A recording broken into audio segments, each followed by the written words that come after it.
won $1 million at Dover Motor Speedway, and then allegedly said something to his own teammate that has the entire NASCAR world losing their minds right now. Sunday's NASCAR All-Star Race at the Monster Mile was supposed to be an exhibition. No points, no championship implications. Just pure racing with a massive check waiting at the end. But what unfolded at Dover was anything but simple. Two stories exploded out of that race. One about pure dominance on the concrete, and one about a post-race moment between teammates that nobody saw coming. The 2026 NASCAR All-Star Race marked the very first time this event was held at Dover Motor Speedway, and the Monster Mile wasted absolutely no time, proving why it has earned that name. On lap 2, not lap 50, not halfway through, lap 2, Todd Gilliland, Kyle Larson, and Ryan Preece all got tangled together in a 3-wide battle near the back of the field. The contact triggered a 9-car pileup right on the front stretch. Cars went everywhere. But the most alarming moment came when Preece's number 60 Ford backed into the outside wall and the car erupted in flames. Thankfully, Ryan Preece got out of the car under his own power and walked away safely. But it was an absolutely terrifying scene right from the opening laps. Kyle Larson, Ryan Blaney, Chase Elliott, Christopher Bell, John Hunter Nemechek, Chris Buescher, and others were all collected in that wreck. Several of them held locked-in spots for the final segment, meaning their teams immediately went to work in the garage trying to salvage whatever they could. The race restarted at lap 6 with Brad Keselowski out front. But Denny Hamlin, who had already won the last 2 points-paying races at this very track, took over the lead at lap 19 and immediately set sail. With 14 laps to go in the first segment, Carson Hocevar suffered a flat right front tire and hit the wall in turn 3. Under that caution, William Byron led a group of 17 cars down pit road for fresh Goodyear rubber, while Hamlin stayed out on older tires. Bubba Wallace also stayed out and restarted second. On the restart, Wallace passed Hamlin through turn 4 to grab the lead. Then, with just 3 laps remaining, another enormous crash erupted on the front stretch. Riley Herbst got loose exiting turn 4, received contact from Alex Bowman, and a massive stack-up took out Elliott, Nemechek, Zane Smith, Bell, Buescher, Kyle Busch, Noah Gragson, and others. 9 cars were involved once again. The segment ended under yellow, with Bubba Wallace taking the segment 1 win. A meaningful moment considering Wallace drives for 23X9 Racing, the team Denny Hamlin co-owns with NBA legend Michael Jordan. The invert reset everything for segment 2, flipping the running order and handing the lead to drivers who had buried themselves in the early chaos. AJ Allmendinger inherited the front with Shane Van Gisbergen alongside him, who battled fiercely. But early into the segment, Ross Chastain and Brad Keselowski made contact exiting turn 2. Chastain spun down the backstretch and hit the inside wall hard, destroying the front clip on his number 1 Busch Light Chevrolet. His race was over. Keselowski and segment 1 winner. Wallace also sustained damage and had to pit. Shortly after the restart, Van Gisbergen ended up spinning in turn 4 while running side by side with Allmendinger, triggering another caution.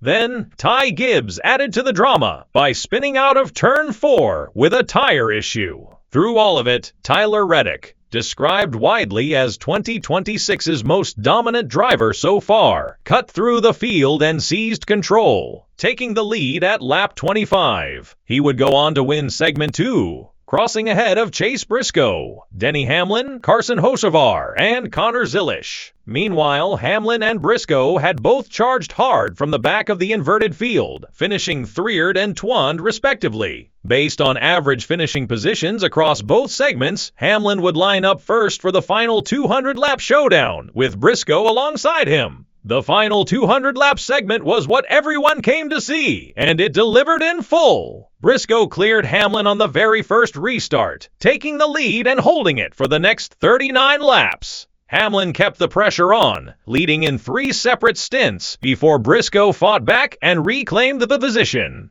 Reddick briefly challenged both of them, surging to the front as the long green flag runs wore on. But then Reddick hit a mechanical issue and was forced to pit under green. His shot at the $1 million was finished. Connor Zilisch, the 19-year-old Trackhouse Racing rookie, briefly ran inside the top 3 and impressed everyone watching. However, he received a pit road penalty for equipment interference and dropped back. He didn't quit. He steadily worked his way back through the field, eventually recovering to 5th place by the checkered flag, one of the most impressive drives of the day. Then came the defining moment of the race. Briscoe was leading, but his rear grip was fading fast. As Hamlin closed in lap after lap, Briscoe explained exactly what was happening beneath him. "I just didn't have the rear grip. Anytime that I was not the leader, I would be really good. And as soon as I would take the lead, I would go into the next corner. I'm like, man, I'm way too loose." With 29 laps remaining, Hamlin made the decisive pass and never looked back. He crossed the finish line 0.887 seconds ahead of Briscoe, leading a total of 103 laps on the day.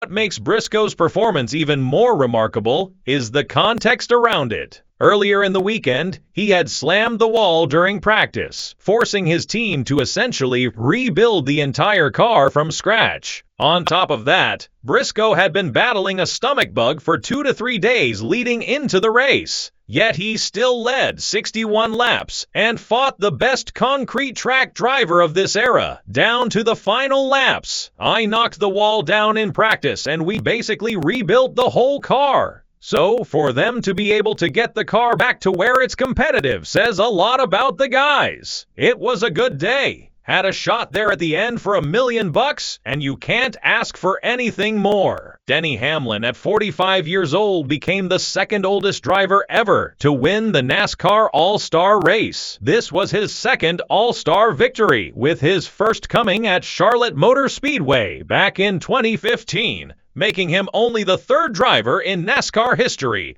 to win the event at multiple tracks. He also extended his remarkable run at Dover, winning for the 3rd time in the next-gen era at this track, including the last 2 consecutive points-paying races here. When reporters asked about the $1 million prize, Hamlin smiled and didn't hesitate. "I'll probably give it to Mama," a simple line, but loaded with meaning. Hamlin lost his father in December in a fire that destroyed his parents' home. That one sentence said everything. On the race itself, Hamlin was direct about what gave him the edge. Makes it a lot easier when you got a car this fast, honestly. "I just knew the game changer for us was long runs and obviously the ability to pass when we were behind someone. Post-race inspection was completed without issue," officially confirming Hamlin as the 2026 NASCAR All-Star Race winner. Here is where the night took a sharp and unexpected turn. After the checkered flag, Chase Briscoe walked over to congratulate his Joe Gibbs Racing teammate, a standard post-race gesture between 2 drivers who had just battled for $1 million.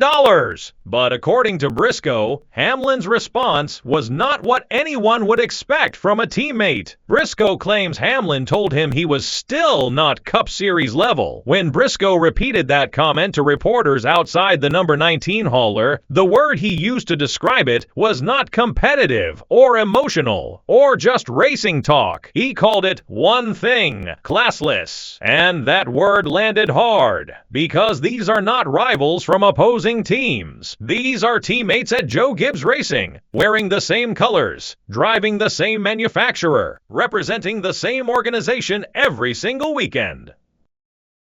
When asked by reporters, never directly denied making the comment. Instead, he deflected. He said emotions run high after races and that they raced hard all night.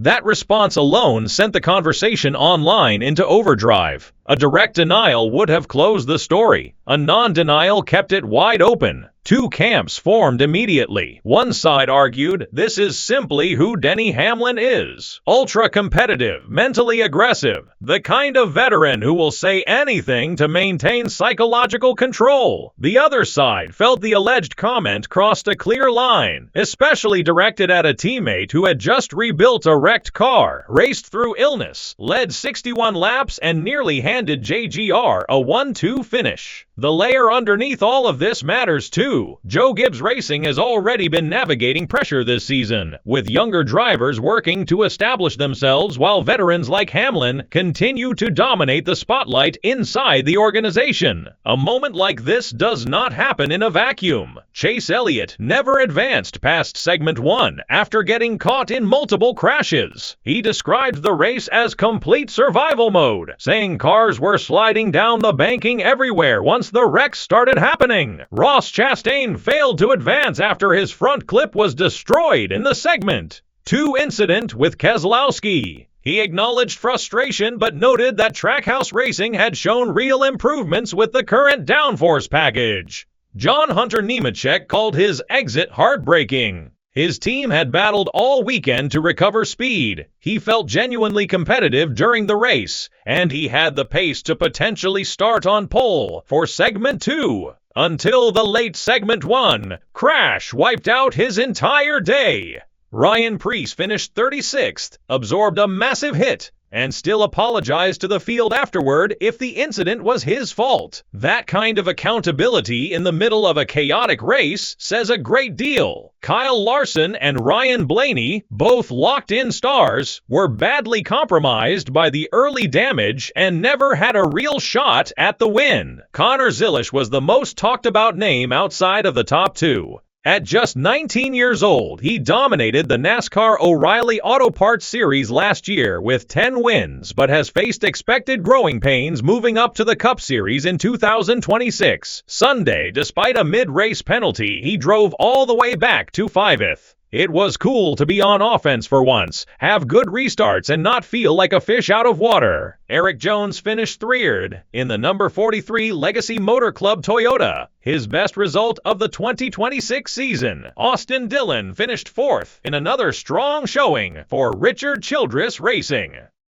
Chase Briscoe enters Charlotte on a real streak. A 4th at Watkins Glen last weekend, followed by a 2nd at Dover this weekend. He sits 17th in the Cup Series standings, and he addressed that momentum directly. This is what we should be doing week in and week out. We've just executed the last 2 weeks, so our speed is clearly there. It's just a matter of putting that speed to use and capitalizing on it. The Coca-Cola 600 at Charlotte Motor Speedway is next. NASCAR's longest race, 600 miles. Maximum pressure, maximum exposure. Emotions between Hamlin and Briscoe are not cooling down between now and then. Whether this stays as a locker room tension or builds into something that plays out on the track at Charlotte, nobody knows. But what is certain is that Dover gave NASCAR something to argue about all week. Denny Hamlin won the race. He won the $1 million. And in the same night, he walked into the center of the sport's biggest conversation, not just as a champion, but as a lightning rod. Drop your comment right now. Did Denny Hamlin cross the line or not? Like, subscribe, share.